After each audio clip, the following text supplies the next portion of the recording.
Netcasts you love. From people you trust. This is Twit. Bandwidth for Triangulation is brought to you by Cashfly at CACHEFLY.com.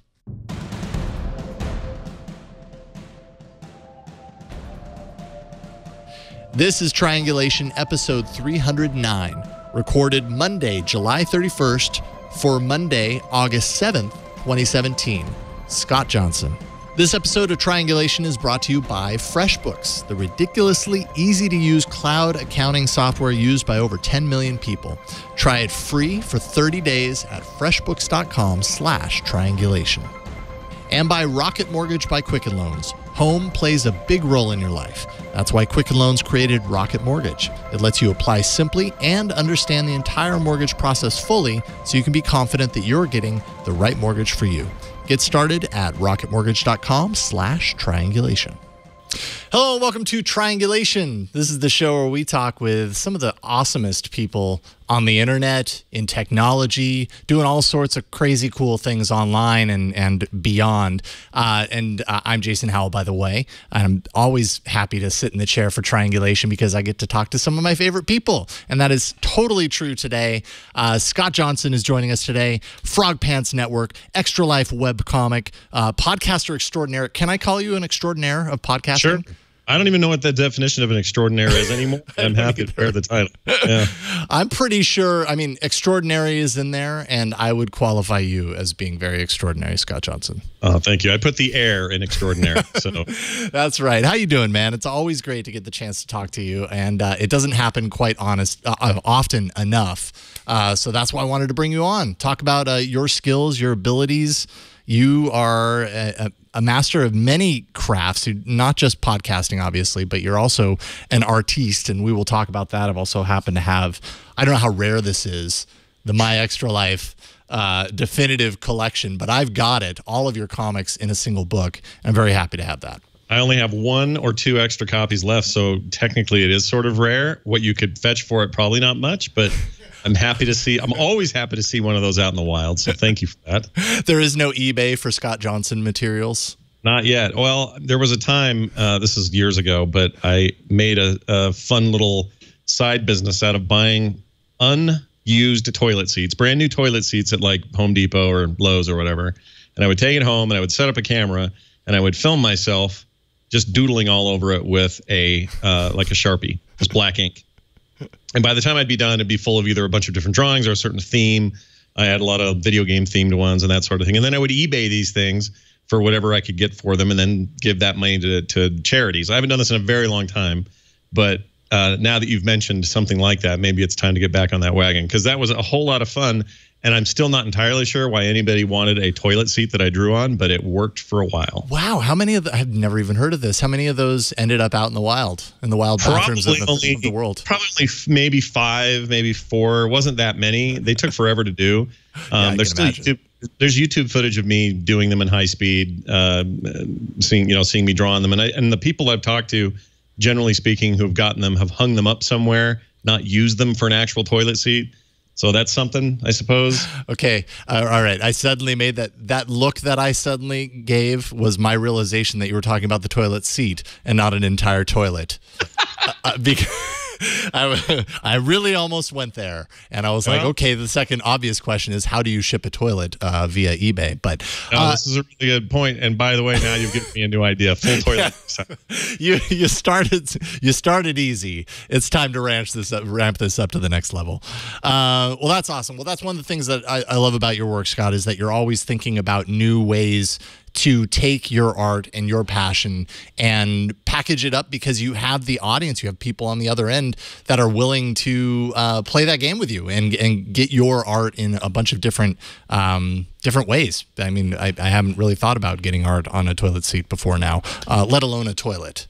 But I think we've started something. It was an odd stage for me, but you bring up a decent point that I don't get to talk to people very much about, and that is, and this was unplanned, it was unexpected, but my 2 love affairs as a kid were talk radio and drawing. That's all I cared about. Those were the 2 main motivators in my life. And I thought that was just kid stuff, and I'd never get to really use that in my real life as I got older and I went to school and got a job. It didn't seem like that was going to be an option. And as it turns out, I'm getting to do exactly those things. But moreover, and to your point, what's surprising after all this time is how much one feeds the other. Absolutely. In other words, successful shows, and it really is about 50-50 for me, but successful shows tend to lead to people finding out about my artwork, buying prints, spending time in my print store, working with me on commissions. I get approached by people who need books illustrated, and they found out because they listened to a show or whatever. And on the other hand, the art has always been this great way for me to do my own album art, even simple things like that, web stuff, whatever it may be. I kind of have both ends of these two unique pieces of production covered. And not only does it make it convenient that I get to do it, but I end up with a more cohesive sort of workflow because I'm kind of doing both ends of it.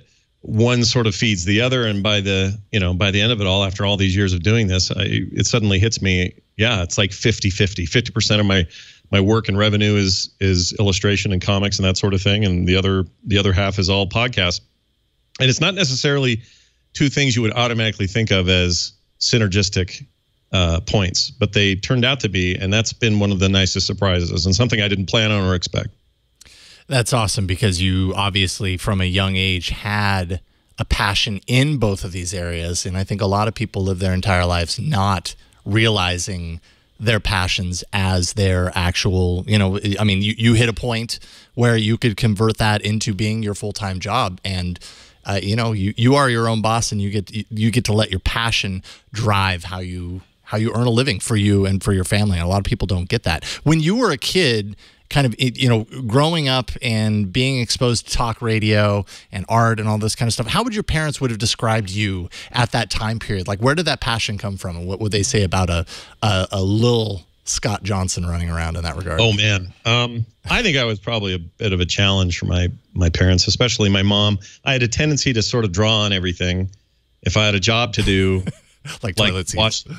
Washing, like toilet seats. Very good example. I would, if they had a job to do, like, say, wash the dishes, my siblings would take 15 minutes, be done, and move on with their day. I would tend to get started, and by the time we're an hour into it, no dishes are done, but instead I'm building some sort of soap sculpture out of bubbles, or I'm seeing things in the bubbles that I'm interested in drawing, and I've forgotten all about dishes, and I'm drawing on a pad somewhere.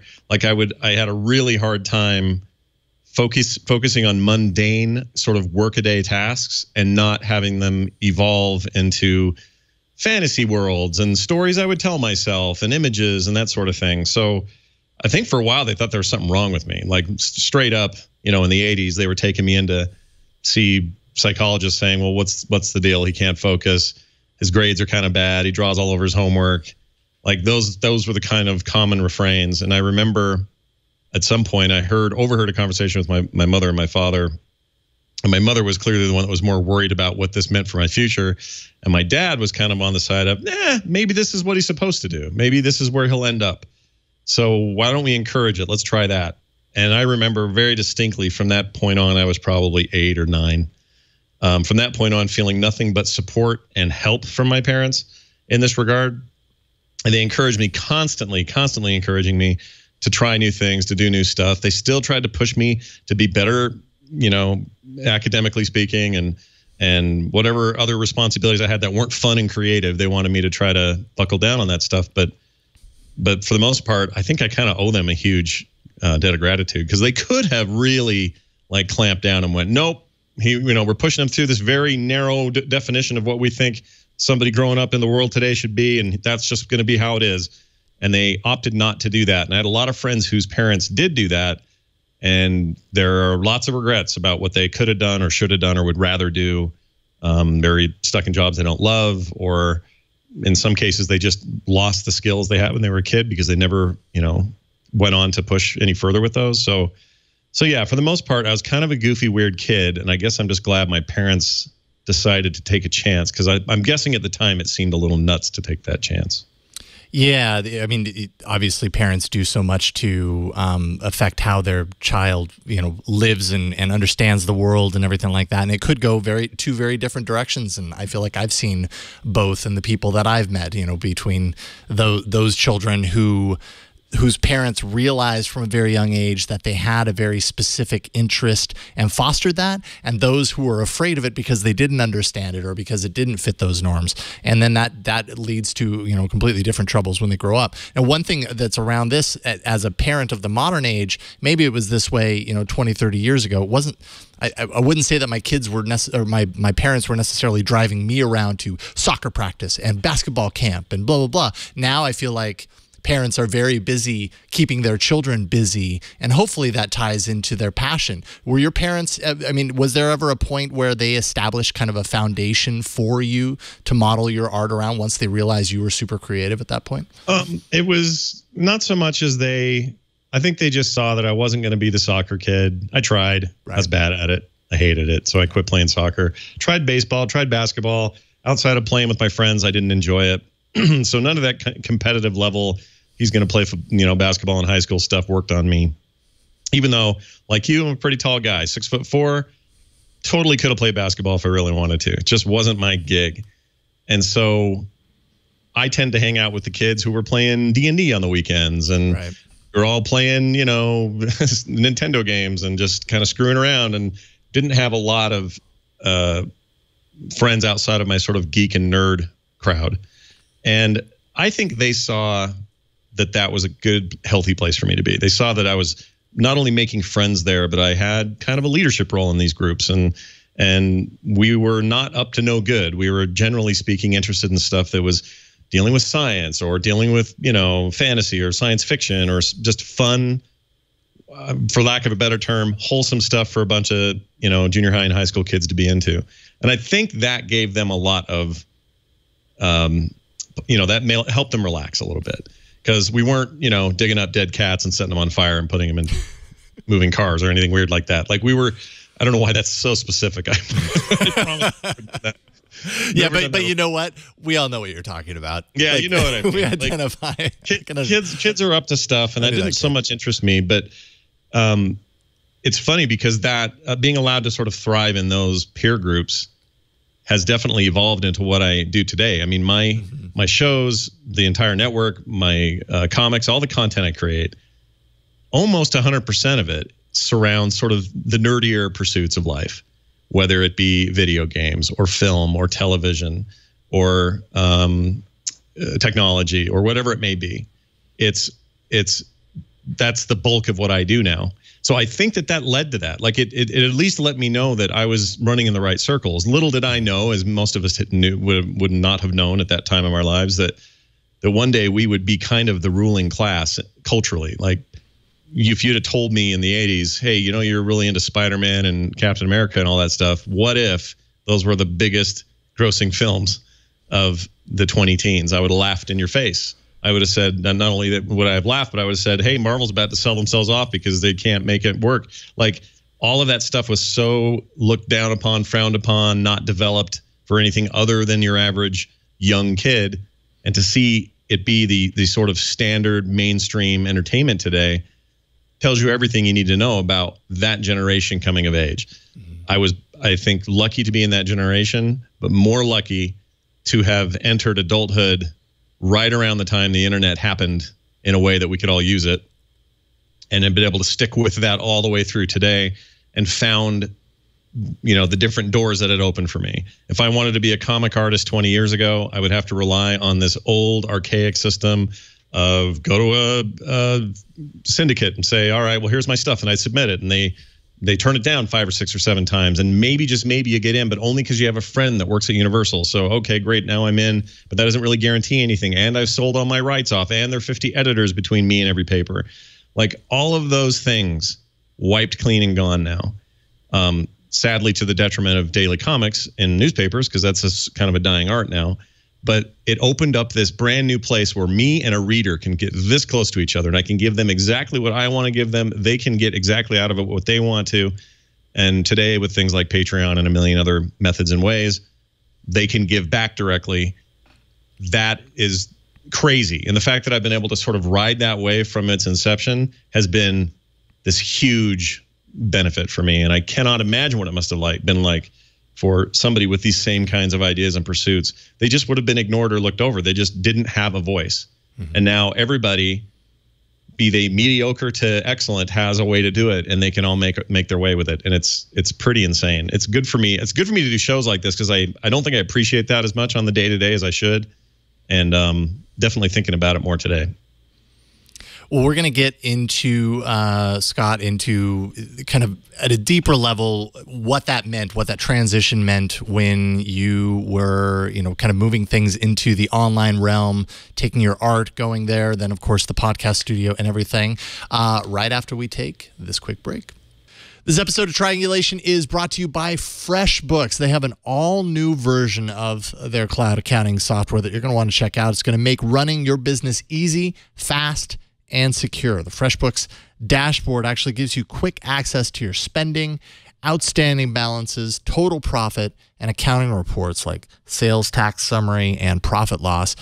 Time tracking features obviously make it really easy to bill for time by client and by specific projects. You just press play to track your time down to the minute. When it comes time to create an invoice, you'll know what you did and when you did it. It's very informative after the fact. You can now assign services to projects and designate different rates for each service so you can bill more accurately for your time. You can also send professional-looking invoices online and get paid an average of 11 days faster. And with FreshBooks Payments, your customer can pay straight from their invoice, make it super easy for them to pay you. See what invoices have been sent, viewed, and then, of course, see which ones have been paid. And you can brand and set recurring invoices. You can set automatic payment reminders or set automatic late fees. You can automate a lot of what's happening with invoices. Stay connected to your clients and keep tabs on your business no matter where you are with the FreshBooks app. You can do things like snap a photo of your receipt, or you can connect your bank account or credit card to automatically import your expenses daily to take a little bit of that heavy lifting off of you. FreshBooks integrates with Stripe, Shopify, Gusto, Acuity Scheduling, and more. FreshBooks is adding new features and improvements to their platform all the time on a weekly basis. So you can now do things like reward prompt clients and encourage customer loyalty by adding discounts to recurring templates. You can open an invoice in a new browser tab window so you can work across several invoices simultaneously. Adding features all the time. It's no wonder they were included in the Forbes Small Giants list for 2017. Try it free for 30 days at freshbooks.com/triangulation. You'll want to enter triangulation in the How Did You Hear About Us section. That's freshbooks.com/triangulation. Enter triangulation in How Did You Hear About Us. And we thank FreshBooks for supporting this episode of Triangulation.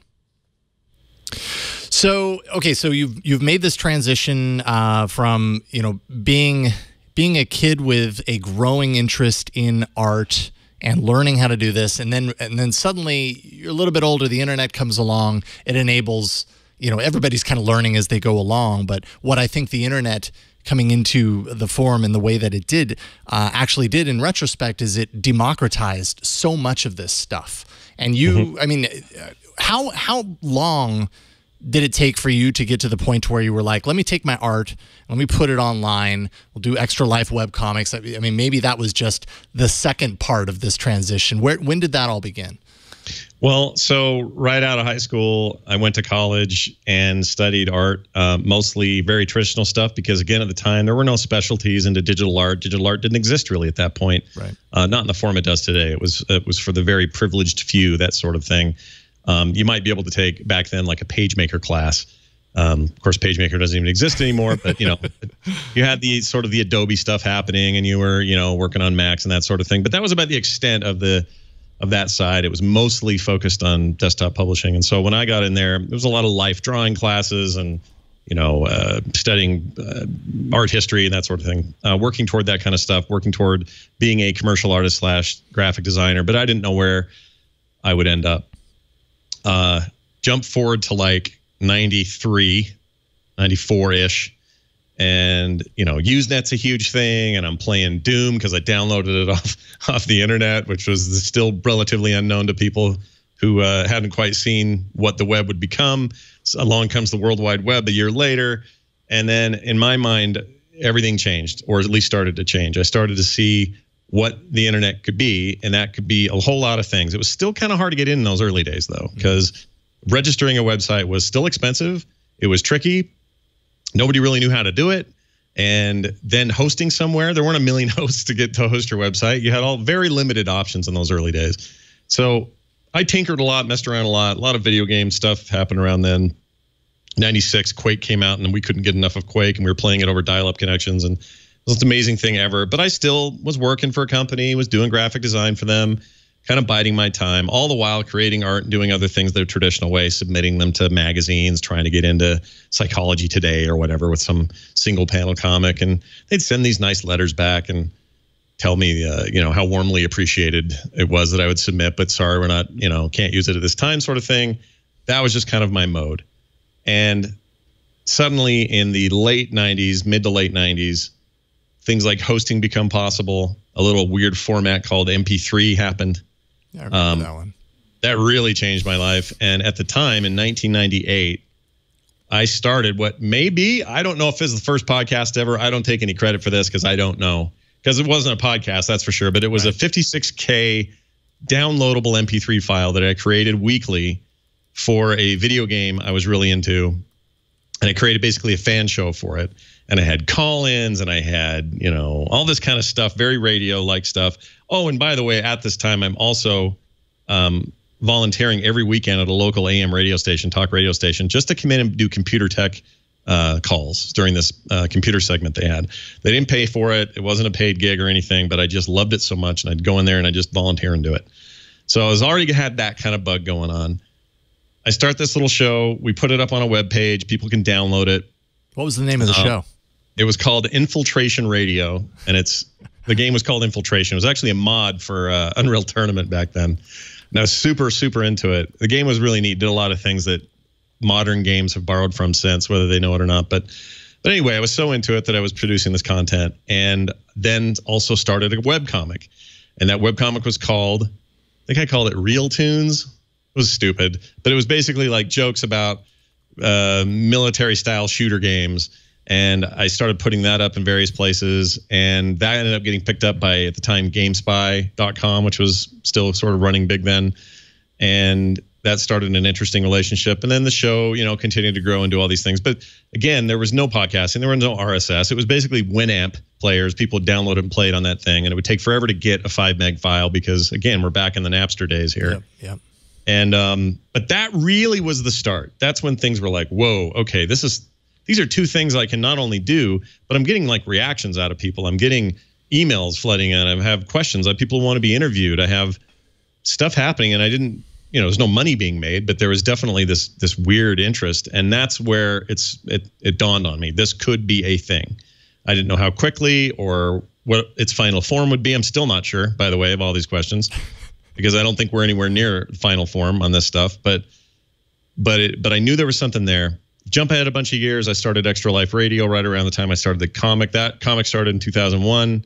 Extra Life Radio a year later. That was just a way to talk to my fans that read the comic. And were you presenting this art and this Extra Life Radio to the same audience, like through the same portal? Because I mean, you could put up a site, but you gotta make sure that the people actually find it. That was a big challenge then. Yeah, and you're also talking pre-Facebook, pre-Twitter, everything, right? So there was no way to sort of virally. Well, it's truly you could still be discovered virally, but it had to be truly virally, not just because someone ran into your Twitter post. So it was a lot of very grassroots stuff. Like, all right, I've got a website. I have an audience who's been following me a little bit, but how do I expand? So it was a lot of posts in forums, or it was going to the webcomics portals that existed then. They were kind of like web rings. They don't exist so much anymore. They kind of do. The web rings, yeah. Those were big. And so I would submit my comic to those, and they would bring in some people. And it was just kind of this slow and steady wins the race, which is important because I actually think that that's my entire key, has been this slow and steady incline. There's no such thing in what I've done with Frog Pants, with the artwork, with anything that was like one of these jumps. It was always this slow ramp up. never any dips, but always this ramp up. And I think that's a good, stable way to expect things to go if you're making quote unquote new media these days. I hate that term now, but kind of new old media, whatever we're going to call it. Media. But that audience has been really faithful. It's followed me all through that time. It's really when 2004 hit, the comics are doing well already. They've been up for 4 years. They're starting to sell, prints, and I'm getting commissions. And so that's actually starting to sustain itself. Still working a full-time job, but this stuff's starting to pick up at home. But when 04 hits and the RSS standard happens and podcasting as a thing ignites, all bets are off. I saw that for what it was and went, this is it. This is where we're going. And I just kind of threw everything into it. Didn't know how long it would take. Took me a little longer because I was checking. I wish I would have jumped out sooner, but you were actually there the day I did it. Yep. I called into the 1,000th episode of Buzz Out Loud and made my announcement that I was leaving and doing it full time in 2008. And it's been great ever since. Again, my only regret is I didn't do it sooner. I think I could have accomplished more. But now I've only got me as a boss, and I'm kind of a jerk to myself. I don't let myself take a lot of time off. I'm real bad about vacations and things. But it is literally me doing what my 8-year-old self wanted to do. And I always say this, I wish I could go back in time, not scare him off, because he'd have had a little stranger danger moment there probably. But I just want to tell him face to face, dude, trust me, I'm a little fatter. I got a little gray going, but it's awesome here where I'm at. So just keep at it. Be excited. All the things you think are cool are about to become cool for everyone. And if I could do that, it would just make that kid a lot happier than he was at 8 or 9. Yeah. But yeah, it's been a crazy roller coaster since, and very hard for me to say what the key to it has been, other than community is everything. Outreach to your fans is everything. Making real life connections with them. They'll be loyal. They'll stick with you. They'll tell their friends. That will grow on its own. And again, that slow and steady wins the race sort of approach is a really viable one. Everybody wants to do it overnight, but I just think that is the most rare of cases. It can happen, and when it does, it usually means you can fall just as quickly. Absolutely. I really like this slow way of going. Yeah, you're able to put the pieces in place and understand how to navigate through it. If it's slower, if it happens suddenly, you a lot of times people just aren't ready to deal with that. But that's what people see when they go to YouTube. They see these millions of views, and when you start to do the numbers on that, you start to think, oh, well, anybody could do this. It's going to be really easy for me to come in here and make this sort of money and, all this stuff. But it really doesn't work like that for the majority of people. You mentioned community. And I mean, community is something that, like you say, I completely agree with, is vital to what we do in this industry right now. Community back then was a very different thing. I mean, it existed. You were also talking about Usenet. I remember Usenet, being a great place to go to find like-minded individuals, be it very narrow passions or even wider or whatever. What was it like to create a community around a show at that early age? Because I mean, not only was podcast not really a thing, but I mean, you were doing a lot of things very new here and creating a community around it. That couldn't have been easy. No, I mean, it wasn't, but also I didn't know it wasn't, because I didn't really know what was happening. Like, it kind of was happening without me trying. It was really valuable data, though, in those early days, to kind of learn what it meant to connect with people, and then not necessarily have them dictate your content. I say that anybody who wants to make something, they should make what they have the most passion to make, even if somebody anywhere has some disagreement with it. I think the healthy thing is for you to make what you're going to make. But it still has an effect. If like our old friend Tom Merritt once said, you get the chat room you deserve. And I've always held kind of tightly to that idea of the kind of work you put out will come back to you in the kind of people that follow you or appreciate what you do. Mm-hmm.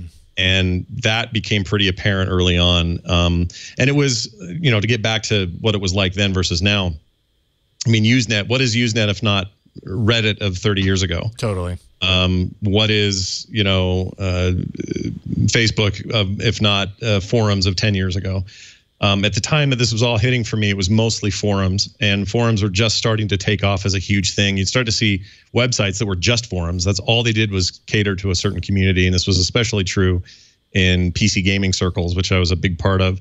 So that was the place where the seeds were planted. The first beginnings of this community started to sort of come from. The conversations would happen. The kind of feedback you want to get would happen. And there just became kind of a feedback loop of positivity there, where I'd do a thing, people would like that thing, that would motivate me to want to do another thing. And I would kind of know what was working, what wasn't, learning about things like sometimes your dumbest idea is the one that hits the hardest. Sometimes the one you think you worked the hardest on is not hitting at all. Like those kinds of lessons happened early with that early community, and I'm really grateful for that. But I've just sort of tried to evolve with it. The advantage I have now, and let's go back to 2011 when I launched the morning show that I host now with Brian Ibbett. That one right now, if you add up all the days I do it, is the biggest thing we're doing. And it has the most attention, it gets the most sponsors, it's got the most listenership, it has the most live watchers. Like all that stuff has just grown very quickly from 2011 till now, which I guess hasn't been that, well, it has been, what's that, 6 years ago, 7 years. Wow, almost. I can't believe it's been that long. That's awesome. I know, it's nuts. But when I started that thing, it was purely, I like morning shows, but I hate kind of the Bob and Tom honking the horn, let's play pranks on people show. I hate that stuff. Everyone laughs at their own jokes for 20 minutes. I can't stand it. So I wanted to do something different. And it was purely a passion play for me. Nothing else. I thought, I'm doing this for me. And if it doesn't go anywhere, fine. I don't care. I'm excited about it.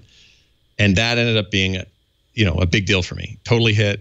Continues to hit. Is one of our best things we have going. And sometimes it's those instincts that you just have to trust, especially if you've been doing this for a while. Yeah. But back to the point of community, building community around the morning show was easier for me because I just spent the last 5 years building community around Extra Life Radio, around The Instance, around App Slappy, around these other shows like Film Sack. We had grown other shows during that time that were benefiting from the Extra Life Radio transfer of people, and that had grown larger. The Instance got much bigger because of World of Warcraft's popularity, and our focus on it apparently was the thing people wanted then. And so that created a bunch of new growth. So by the time I started the morning show, we had this built-in group who was just ready for a new thing we were going to do. And it was, it wasn't like we had to start from scratch, from square one, and get 3 downloads and hope it grew from there. We could get a ton of downloads on our first episode and only build from there. And that was a huge, that's a huge benefit. But that stuff only comes after paying your dues with the other stuff early on. So to say I have a perfect formula for this, I think I have one, but mine takes forever. It's a slow, 10-year process of consistency, of quality, of passionate work, and you'll have your community. If you're trying to get one overnight, very hard. And those who do, that community usually turns on them just as quickly as they turned with them. And it's like winning the lottery. How many times you ever hear about people winning the lottery who then go on to have 4 generations of stable financial stability? It doesn't happen. No, it doesn't. What happens is they get that and they crash and burn. They learn their lesson and perhaps they move on. But I don't ever want that crash and burn. So as much as it's hard for me sometimes to see somebody go viral with an idea I had 4 years earlier and just couldn't execute on, I always have to remind myself, well, all right, but you probably would rather have it be the long, slow trip than the short, brief, flash in the sun, because it just goes away as quickly as it comes. So anyway, people can take that for whatever it's worth. It's not the greatest advice, but building community over time means that these relationships are cemented. It means that these people are there for the long haul when we've had some pass away. It's not just, oh, I heard somebody who was on our forums died. That's sad. Anyway, it's more like, oh my gosh, I cannot believe this person died. Let's rally around their family and send them things. Let's have a bunch of us road trip to the funeral. Let's establish something in the community in this person's name and try to carry on their legacy. Like, that's the kind of community we have now. Mm-hmm. And that's the kind of thing, like with family or anybody else, just takes time. You can't force it. You have to build it, and building it takes time. Yeah, I completely agree with that.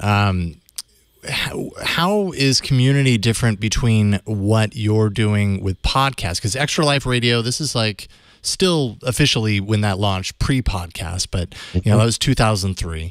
You had your Extra Life webcomics that you were bringing to the site in 2001, so a little bit prior to that. But I mean, these things are happening concurrently. So I imagine a lot of the community is on both sides. How does that community translate into the work that you're doing at that point of your at that stage around your art? Is there a lot of similarity between those people? Well, there's a lot more crossover than ever, but there's still, in some ways, there's still separate camps. I mean, not that they're opposed in any way, but there will be people who will say, oh, I love your artwork and this and that and the other. I've never heard one of your shows, but I'm sure those are good. It's just not my thing, but I really love your artwork. And then someone else will say the same thing. I didn't even know you drew. When did that start? And I'm like, well, like my whole life it started.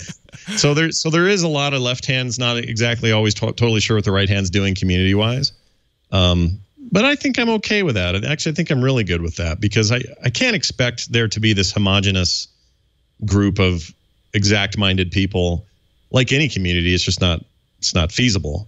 Whether you're talking about a town or a city or a state or a country or anything, it's just you've got a diversity of opinion and background and everything else that come into it that there's no way to control it. So there's no reason to try to control it. It's better to, I think, embrace it.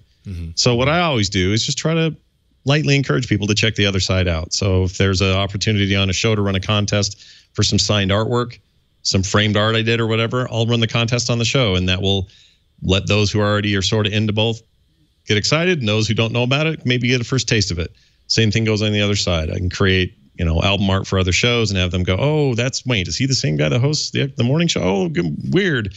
And have all these like strange sort of, comings together that can come out of that.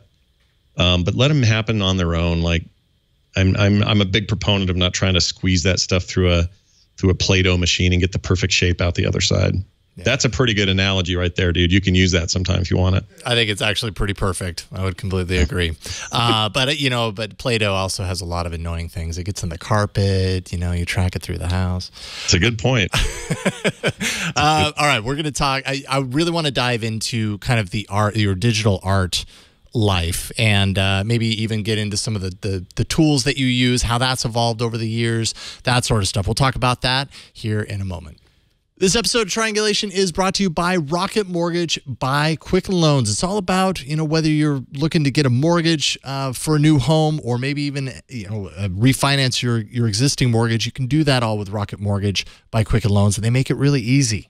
And they needed to. The mortgage experience was not keeping up with the times. It was dated. It needed a client-focused technological revolution. It needed a fresh start. And that's why Quicken Loans created Rocket Mortgage. Rocket Mortgage gives you the confidence that you need when it comes to buying a home, or, like I said, refinancing your existing home loan. It works for both. It's simple. It allows you to fully understand all of the details. You can also be confident that you're getting the right mortgage for you when you're setting it up. It's convenient.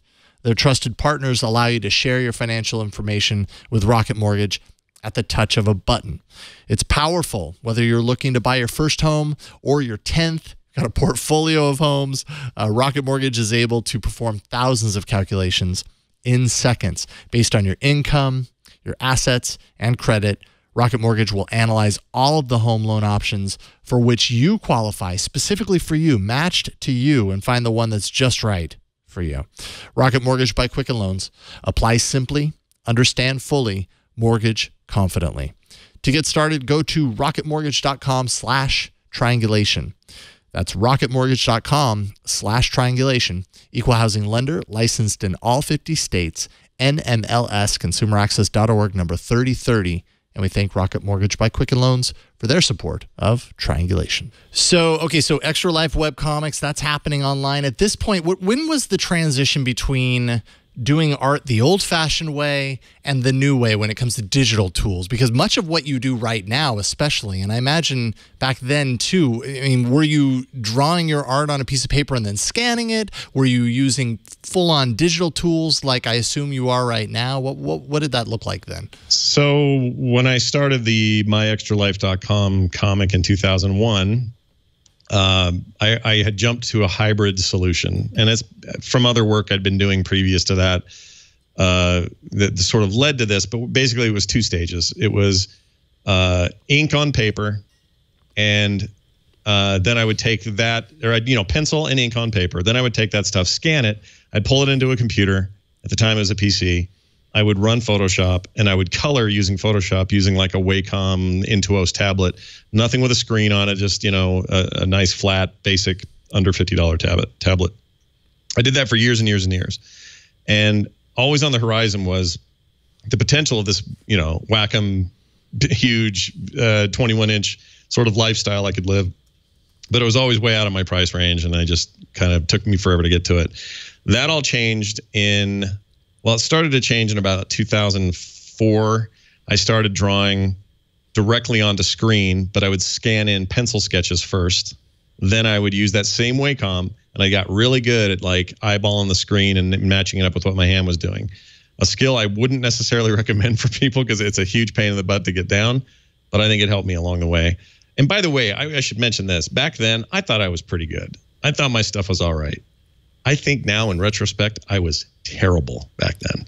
Now, a lot of people say this about their old artwork. I get it. This isn't anything new, but I really dislike my early stuff, with a few exceptions. But it is fun to see it evolve and see it go from those crummy early days to what I think is pretty good stuff now. So then in about 07, I jumped out, finally ordered, they put out a Wacom that was only 12-inch. And I remember thinking, oh man, that's a perfect kind of stepping stone. I go to a screen interface, let's do this. And that changed a lot for me. And basically from then on, it is very rare I have paper anywhere anymore, or a Bristol board or any traditional, pens and that sort of thing. I kind of was the time I jumped off and went full digital, from sketches to inking to finishing to, getting print ready, whatever it is I'm doing. That's kind of where it started for me. And just sort of been upgrading that ever since. I'm up to a 24-inch Wacom tablet that I use it right now for production work, but there's a lot of really interesting things happening on a more mobile basis. Recently tested all the drawing tablet / pen combinations that I could get my hands on to see if I could figure out who's doing it the best right now. And given that Twit's such a tech-focused network, I think this might be kind of fun to tell you. So here are my non-scientific results, okay? All right. Been using Wacom for years, so I'll get back to them in a second. I tried the new Surface Pro. I would like to say the Surface Pro 2, which is now a couple of generations old, was the best they'd ever done with drawing stuff. They had a Wacom pen. They used the Wacom engine. That was a really tight drawing display. It worked really well. Since then, Microsoft dumped Wacom as their primary provider for that, do their own thing now, and it's laggy as all get out. So it's sufficient for a lot of people, but I really found it to be a laggy mess on the Surface Pro 4, which is depressing to me, because I really like that device otherwise. I think it's solid. I've used their Surface Pro, or the Surface Studio, the big desktop jobber that lays down and all that, came out earlier this year. Same problem, huge lag, really cool setup. Love the idea behind it. I love the focus of that device. Drawing lag is bad. The latency on that pen is kind of terrible, and the pressure sensitivity is not great either. What is bad latency in the world of a digital artist? Well, I mean, we're probably going to have to measure it in not seconds but nanoseconds. Right. But when you move a pen and you can visibly tell that the line is trying to keep up with you, that's my sign that I want as little of that as possible. And so I just about launched something onto the floor. And so I'm always aiming to reduce that as best I can. And they've gotten better over time. Wacom, however you prefer to say it. I've always said both. They've gotten better over time as well. But I'll tell you right now, the entire run of everybody who's making everything, including some Japanese or some Chinese knockoffs that I tried on eBay and some other things, by far, and this is not being an Apple fanboy, by far the Apple Pencil and iPad Pro combo, the least amount of latency for any of these devices. Wow. Like straight up, bar none, nothing's even close. And I don't know what they're doing different or why nobody else can do it yet. It may have something to do with that's a charged device as opposed to a Wacom pen, which is not a charged device. Right. It's a technology that uses the display for what it does. So there may be some latency reasons there. But even compared to this 24-inch, top-of-the-line Wacom, with as low latency as it's capable of doing, the iPad Pro and Pencil just knock it out of the water. So does that mean that the iPad Pro and Pencil ends up being, well, I mean, I imagine that means that's your mobile choice, but are there reasons that you wouldn't use that for your kind of like your workhorse? So it's a really good question. Man, this is the problem with any tablet of any kind. That form factor is awesome for all the things it does right. But it's not full-blown desktop software, right? Like that's one of the advantages of the Surface laptops and tablets, is that you can use Photoshop, or you can use Painter, or whatever it is you're using. Right. You can use it natively the way it was meant to be. So you're using professional grade applications on the device. That lag is just a real bummer. On the iPad's case, you've got lots of apps, some really good ones. And by the way, I'll recommend a couple for people who are thinking, well, I have this, but I don't know what the best apps are. The best app by far, without any question in my mind, for the iPad Pro currently for art of any kind, sketching all the way to finished painting, whatever it may be, is a program called Procreate. It is awesome. It's cheap. It's like $5, and it's amazing. If they made a desktop version of that, we'd all be in heaven. It's a wonderful, wonderful app. Wow. But I have a CC account with Adobe, and I use Adobe for almost everything else. I use Premiere, I use Audition, I use Photoshop, I use Illustrator, all of it. And it's a thing I love paying for. It's my favorite subscription that I have for anything. And it's great, except for they've got these apps, Sketch and Draw on the iPad. They're both okay, but they're just like really watered down basic versions of what the desktop apps will do, Illustrator and Photoshop. It does have some nice features, like I'm done drawing here, I want to send it to my desktop. I hit a single button and all of a sudden my computer fires up and auto loads this thing, and there it is, as if I was sitting there the whole time. There's some neat stuff like that. But the apps themselves just aren't that great, especially compared to Procreate. So this is my long roundabout way of saying we still kind of have that problem where the tablets aren't quite running feature to feature like we are with desktop. Mm-hmm. The day that happens, that changes everything. As it stands right now in Procreate, I can go complete art if I want, or I can use it just to get sketches done and then quickly throw them to Dropbox in PSD format and then reopen them when I'm back here at the studio or something. And that's working out great. There's a lot of, synergy there, and it's good. I just really look forward to the day where the best pen and the best tablet are tied to also the best software. And right now that's not exactly happening. But all that being said, if I'd have had this thing back in 2005, oh my gosh. I mean, the whole world would change. Yeah. It'd be incredible. And I love where we're at and where we're going with it. And I also like that Apple has seemingly thrown us artists a bone, because in recent years they've kind of moved away from that core area that they were known so well for. They were so synonymous with desktop publishing and artists and everything else, and animation and filmmaking and editing, and they got away from that a little bit. So for me, this was a real bone. This was them saying, we're still into that, because this is clearly made for artists. It's clearly made for those looking for precision and speed, and that's exciting. I hope they can stick with that and continue to improve that product. I think the iMac Pro that was shown at WWDC this year, had a built-in digitizer and pen, it would have been the end-all be-all computer I'd want this year, like bar none. Without that, I can't justify it. And it doesn't sound like that's in their plan. At least that's what they're saying. But that's what they would say until suddenly they surprise you with it. Who knows if they're going to go in that direction for professionals in this regard, because they kind of go back and forth when it comes to the pro market. They do. I remember when Steve Jobs said, we'll never do a stylus with an iPad, and then now they have one. Yep. So I think it's a matter of finding the right use case, maybe swallowing your pride a little bit and looking at what your customers really want. Apple's weird this way, but they have, with that particular device and that particular pen input, have really killed it. And it's surprising to me. So it's usually my recommendation, if someone's trying to get into something for under $1,000, you can do a whole lot of damage with one of those. It's pretty good. This is a question that I have often. I have some friends who are big into producing art. They've created art for as long, as I've known them.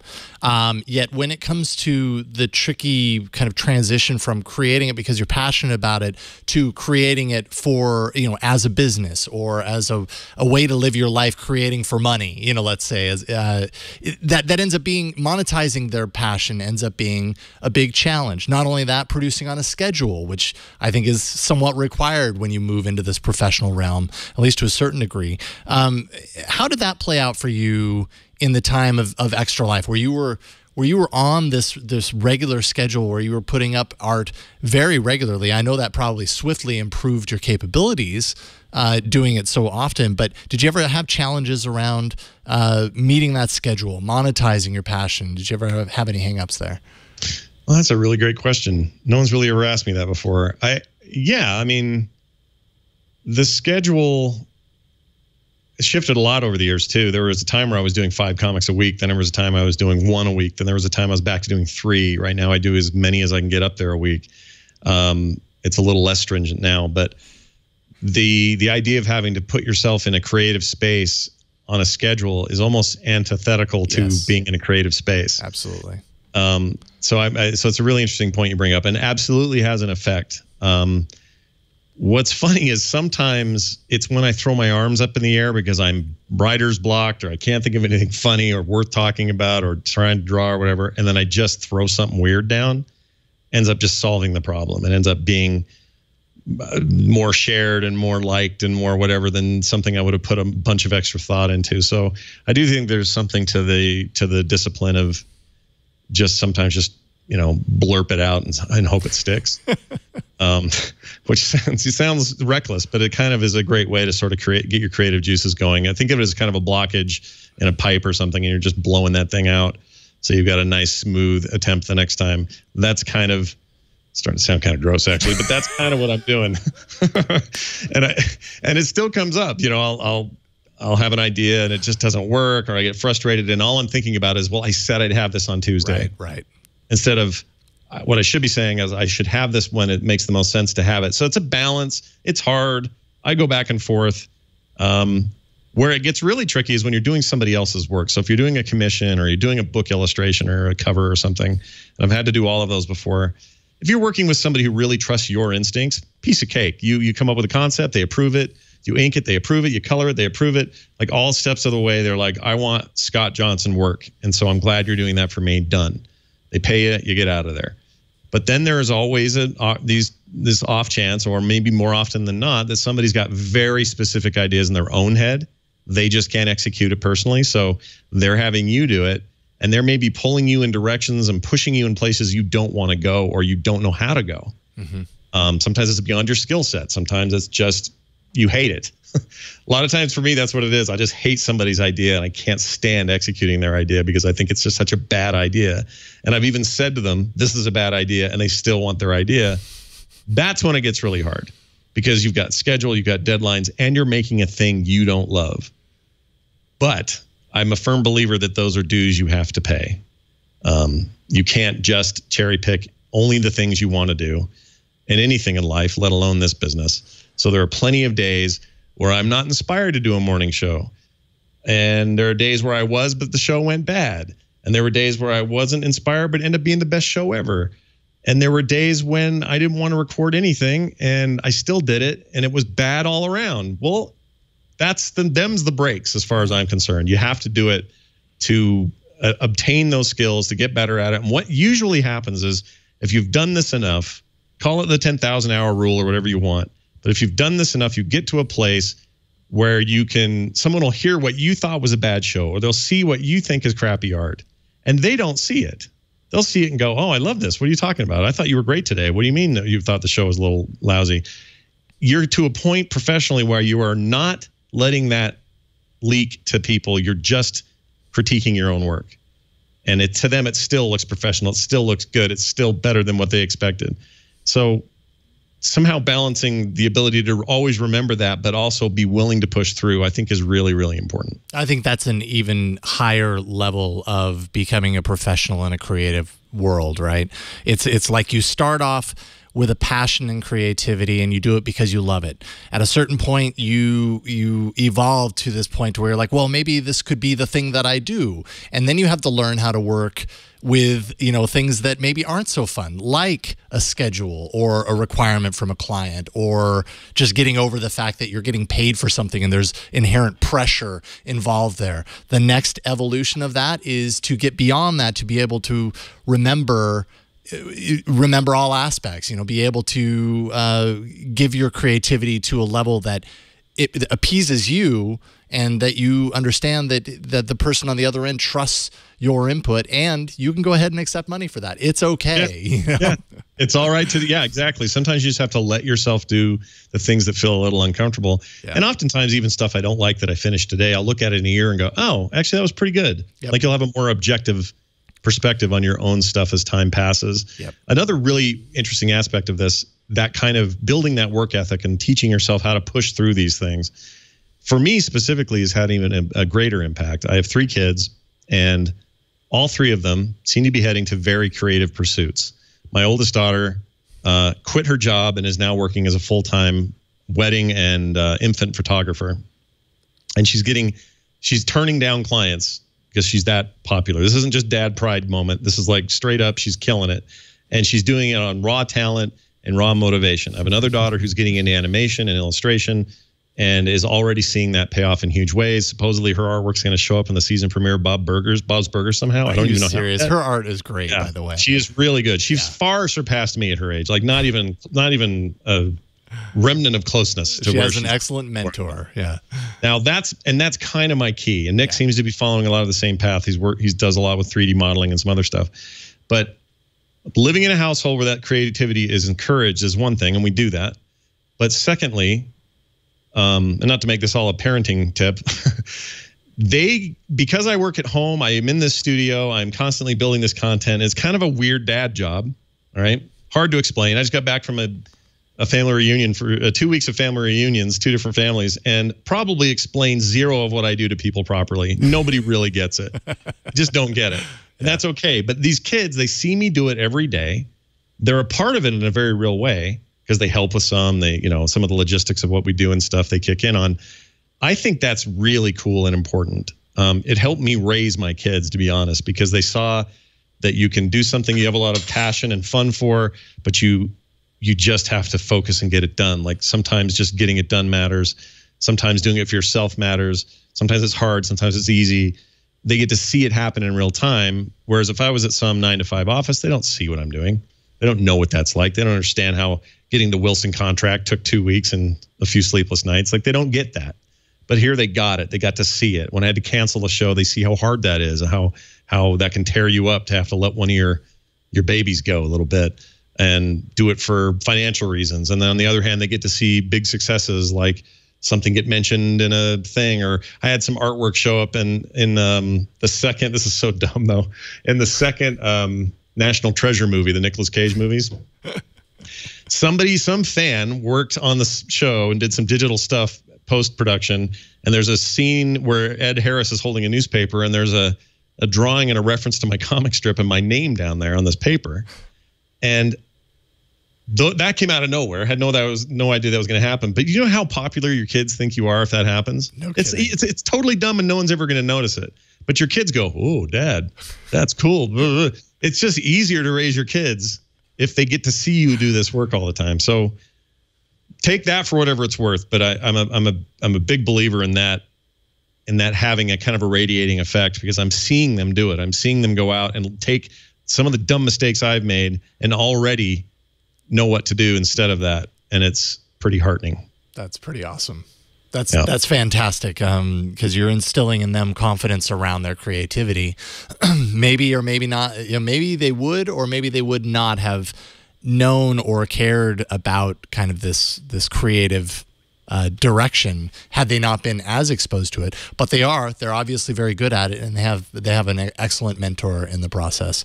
Not to mention a great dad. So they also have it's also slower for them to rebel. They have less to rebel against because they think because somebody else thinks I'm cool, they think I'm cool. Right. And so you can get a lot of mileage on that and have them. We do this Nerdtacular event for the last 10 years. Just did it a few weeks ago. And for them to come into a room where, 800 plus people are wanting to shake your hand and have you sign their stuff, and they get this impression that you're kind of a cool dad, and so they have less incentive to be rebellious, I guess. I don't know. And it's been the way for me. I can't say that's true for everybody.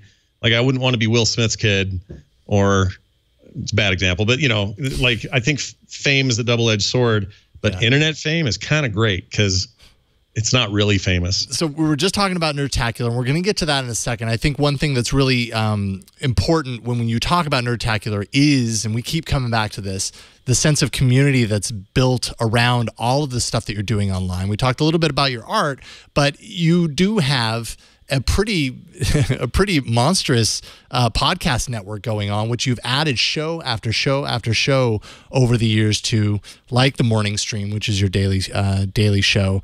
But I mean, you've got an insane amount of these shows, and I have to ask you how it's possible for you to keep up that. I mean, that's so much. Like, I imagine your daily schedule is just filled with podcasts, let alone making time for art. How do you do that? Well, it's actually harder than I'd like it to be, because there's other things I'd like to be doing more of. I'd like to be streaming more video game content. I'd like to be doing more stuff on Twitch and YouTube. Like, there's a million things I need to do that I can't because I've filled my time so much. Yeah. But when I quit and did full time, it suddenly looked like I had all this extra time. And I probably overdid it a little bit. And I said, well, let's just fill every possible slot with something. I'll sleep when I'm dead sort of attitude. And that's, I've had to back off that a little bit. I do want to spend time with my family that isn't business related, so you try to balance that stuff. But I don't know. It's just the shows I love doing, I just keep doing them. And the ones that I either lost passion for or for whatever reason just sort of dipped on the radar, I've learned to be okay with putting something to sleep or sticking it on hiatus, reading the numbers, knowing what that means, understanding some people are going to be upset, but also knowing what's best for the network. I know Twit's had to do that, and it's hard. It's freaking hard to do that stuff. It's like firing people, kind of, except, in my case, I'm just firing a show. But then there's a lot of other people on the outside who produce great content. We run it on the network, and, I don't have to lift much of a finger there. And most of that stuff is just a lot of mutual beneficiary stuff going on, where you get to guest on my show, I get to guest on your show. We got bumpers running on each other's shows. Like a lot of really loose, easy sort of collaborative stuff happens that way. And then that audience grows, and there's a lot of crossover there. And, we get chuckleheads from those Diamond Club people all the time, and they get our chuckleheads, and who knows what'll happen when they get together. But yeah, like, you just have to figure out a way to find the balance. Right now, I'm in a really good place with that. I think all our tentpole shows are there and doing great. And some of them don't make me a dime, but I love them. And a couple of them make me a bunch of money, and that's good because we need to survive. So I think the balance right now is about where I want it.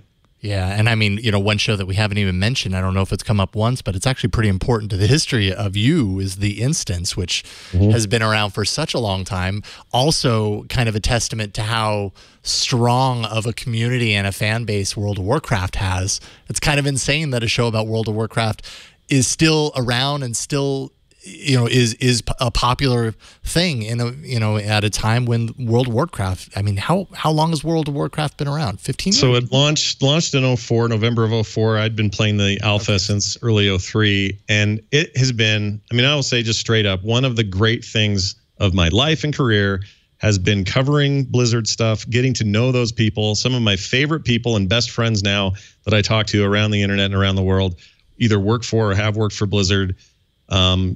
It's been an incredible experience to do that. When I started The Instance, it was just because I couldn't find a show I liked about the game I was playing. That was it. Very quickly learned that there were a lot of people feeling that way, and before you knew it, the show was, doing great and was ranked #1 in video games for a very long time, and still goes to this day. It's the longest running show I have currently on the air. And we still love it, but you're right. That community stuff is built right in. These people want to find players who think like them, who want to play like them, who want to get together in real life and in game. Blizzard as a company is like that. So it's kind of the weird, perfect marriage that no one intended. And they have been nothing but wonderful and gracious to me over the years. And I love where that's been, where that has, where it's now, and where it may be going one day. It continues to be a real spotlight for me. I feel like one recurring thing that's come up time and time again from this interview is this point that you're making around creating something because you like it and you realize there's nothing out there in the way that you would want it to be if you were on the other side. So you create it, which I think, at its heart is very entrepreneurial of you. You realize that there's a lack of this thing. And this is what I would want if the tables were turned. So I'm going to go ahead and I'm going to create that. I think in the world of creativity and especially online content, that's a really big formula. It's very much instinct though too, and I don't mean that I got the best instincts. In fact, I'm pretty sure I don't. But it's always a gut feeling that you go with that ends up being the right thing. It's very rarely when I'm doing a bunch of data analysis and trying to figure out projected numbers or turnover or attach rates. None of that stuff ever flies for me. may come down the line after I've made a good choice, but my best choice is whether it's who do I ask to be a co-host, who's this new person I want to work with within the community, what new show am I launching. Almost always from sort of the gut is where the best stuff has come, and I don't know how to control that very well. But I'm a big believer in it. Yeah, well, and the more you do it, and the more you're proven that was the right choice, the more you trust your gut. So you've built, this following around the podcast, around the art. Nerdtacular, as you mentioned right before the break, it's an event that you have been doing since 2007, and it's basically a coming together of all people who follow Frog Pants, right? You probably do a better job of explaining Nerdtacular at its core. Well, it started, it's funny, briefly it started back in 2007 as just me renting a movie theater, had 150 seats available, and I thought, you know what, all the local listeners and fans, I'll just rent the theater and we'll all get together and we'll watch Spider-Man 3, which is not a good movie. It's a bad movie. But the idea was sound, just to rent it. We'd throw some prizes out, chuck T-shirts into the audience, and have stuff for kids there so people could bring their kids. And anyway, the whole thing filled up. We sold all of them. And then what's weird is a couple of people came from Kentucky. Somebody else was there from Paris, of all places. And I remember at the time going, what are you doing? You people are insane. It's just a Saturday for 2 hours. It was no big deal. And it was like fan appreciation. So that went well. And then we started talking, well, geez, that went well enough. Maybe we should do it again next year. So we did it again next year. This time it was Dark Knight. Good movie. All right, 2008. So we got lucky there. Agree. And that, by the way, we don't know until the movie happens if it was any good. So that was one of the risks of this thing. But that year we did 250 seats. The next year we did Star Trek, and we did 335 seats. The year after that, 525 seats. We went all the way to 2010 in this format. And by 2010, we had other space reserved for after the film where we gave away stuff. We had food up there. Like, it started to look like a con, and it started to also be way more people from out of town and out of the country than there were in the Salt Lake area that were coming. So that's the year we decided next year we're going to go like little mini convention. We rented out a big convention space. We did a one-day event with panels and guests and people like Veronica Belmont and Tom Merritt and Brian Ibbett and all the people I work with, Terpster Patrick, all these people flooded here, and we did this big thing for a day. And it was clear that that was going to be the way things went forward. So we did that 2 years in a row. Then we went up to this mountain resort called Snowbird, where people usually ski in the winter, but in the summer it's beautiful up there. And we do a 2-day event. That started in 2013, and we did that all the way up until 3 weeks ago. We're going to change some things moving forward. I don't know what this means yet, so I say this without knowing for sure. But this year we had 800 plus people, close to 900 people. That's as many as we could have for fire code, because we had a ballroom that, any more than that and we get in trouble. So the only two choices are either we get a new venue with way more seats, or so we can sell more tickets, or we change things up. And I think we're going to change things up. I think we're going to start taking it on the road more. We're going to come to other conventions and do smaller Frog Pants meetups. We already do a big thing at BlizzCon every year for Blizzard's big event. So there'll be more of that, but also one-off events like board gaming events. And who knows? Our goal was never to make a big convention and try to Comic-Con our way to the top. I don't want to run that business. What we always wanted out of this was a way to say thank you to the fans, give them a place to come meet each other, hang out, build friendships, build relationships. We have people who've gotten married because of their meeting at these things. Just a tight-knit kind of family event. It feels like a family reunion, and we intend to take that in new directions moving forward. But yeah, man, 10 years, and it's been nuts. Crazy 10 years. I can't imagine how conflicted you might be at this point, knowing that the format is changing, so there's a little bit of unexpected reality coming soon. But then at the same time, it took a lot of you. I have to imagine it took a lot of your effort and your attention, and I don't know. I imagine that's no small feat, setting something like that up year after year. No, I'm still, honestly, it takes me about a month to recover from it. Yeah. And it takes most of the rest of the year to plan for it. And it's not like I'm doing that 24/7, but it's always in my head. I've always got stuff I have to do for it. It's expensive. There's a lot of risk involved. There's a lot of insurance involved. There's all the things you don't think about when running an event. But it's always been worth it.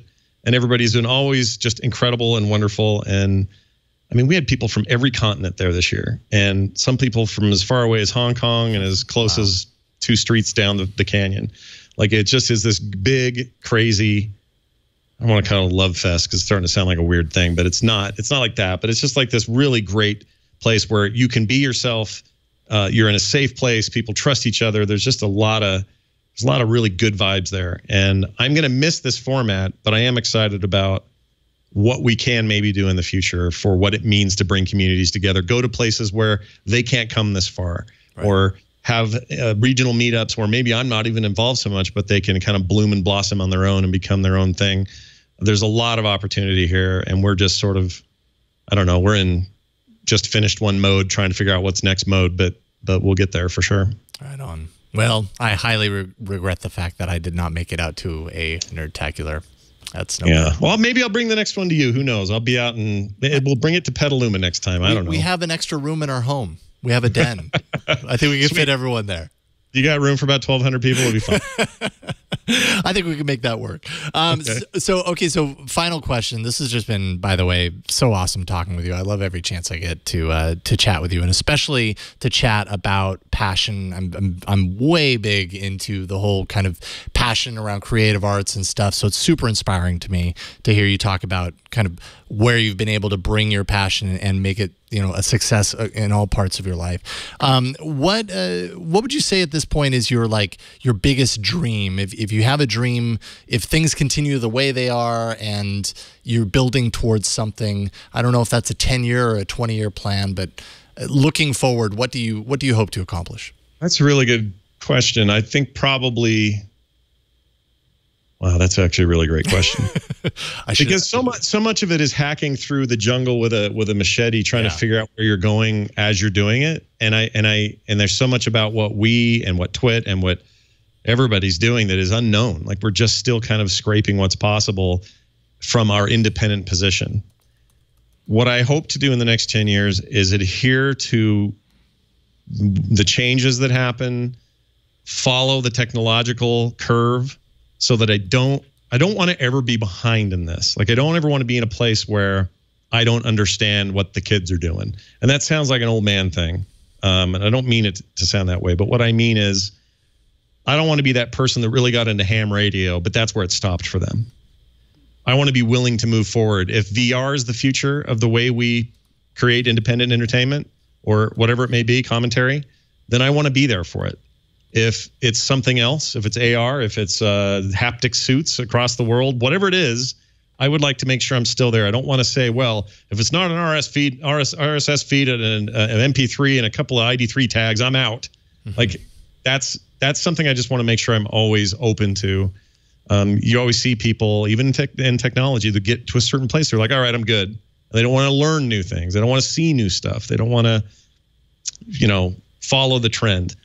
And I'm very interested in not being that person. So that's maybe number one. Number two, and more specifically to what I'm doing, I just hope in 10 years, 20 years, maybe even 30 years, let's not get too crazy. I hope that I'm still doing this. Like, I want to still be doing this, and I want to be doing it for people that still are interested in what my take is. I want to still be podcasting. I want to still be drawing. And when I can't draw anymore, and my hands are too shaky or whatever, when I'm 85 years old, okay, fine, I'll put that to the side. But the idea of retiring this sounds crazy to me. As much as it'd be nice to say, well, I hope one day to sell the whole thing for a few $1 million and move on. Maybe, but that's not really what I'm interested in. Mm-hmm. I want to make stuff. So my goal is to keep making it as long as I can. And so, again, I'll sleep when I'm dead sort of thing, I figure. Those are really loose goals, I realize, right? Like, nothing I just gave you is very concrete, but doesn't have to be. It's kind of how it's worked for me. And if anything, this fluidity is what is almost required. You have to be able to adhere to what happens. This changes so fast. We're now looking at, what are we, 12, 13 years past official podcasting as a thing, RSS feeds, that sort of stuff. Like, that's a pretty good chunk of time. To all of us, it still seems very new and very quick, and that's the nature of this stuff. So like technology itself, it's just this rapid rise, and you have to stay with it and be willing to veer off when it makes the sense to veer off.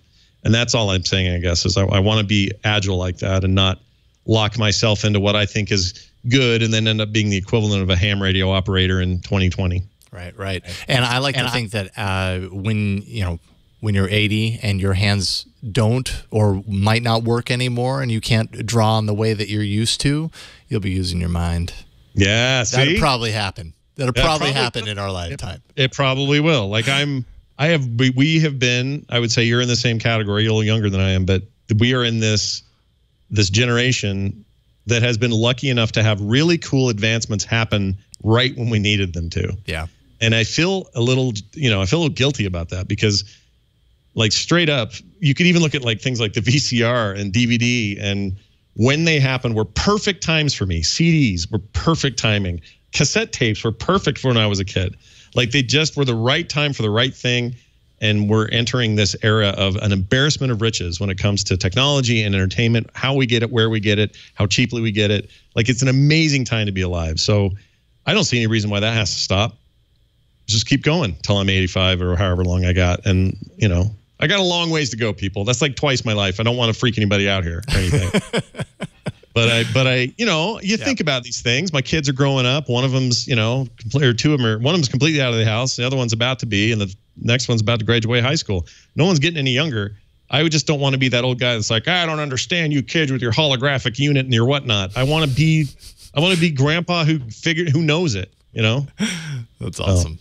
That's awesome. Well, I have a feeling as the years progress, frogpants.com is still going to continue to be kind of your hub online for all of the projects that you're doing. You say their podcast, art, streaming, all sorts of stuff. You can find all of Scott's work, both in the podcast realm and in the art. You've also got a store there that sells a lot of your prints and shirts, all sorts of stuff. That's the beauty of being a digital artist, is you can put that stuff on anything. Yeah, no kidding. It's actually one of the other benefits is both the comic side and the podcast side. Everybody wants swag, it seems like, so we try to provide it. Right on. And then also, of course, your webcomic, myextralife.com.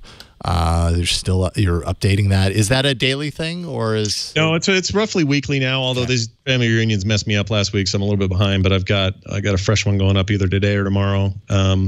But yeah, there's a huge 14 whatever year it is archive there, and it's all free. So if somebody wants to go check out all that stuff, they can. And if they really like it, like I said, there are a couple of copies of the compilation book still on the store in hardback and softback. So if somebody's still just dying to get that, see, you got one right there. Yep, I got one.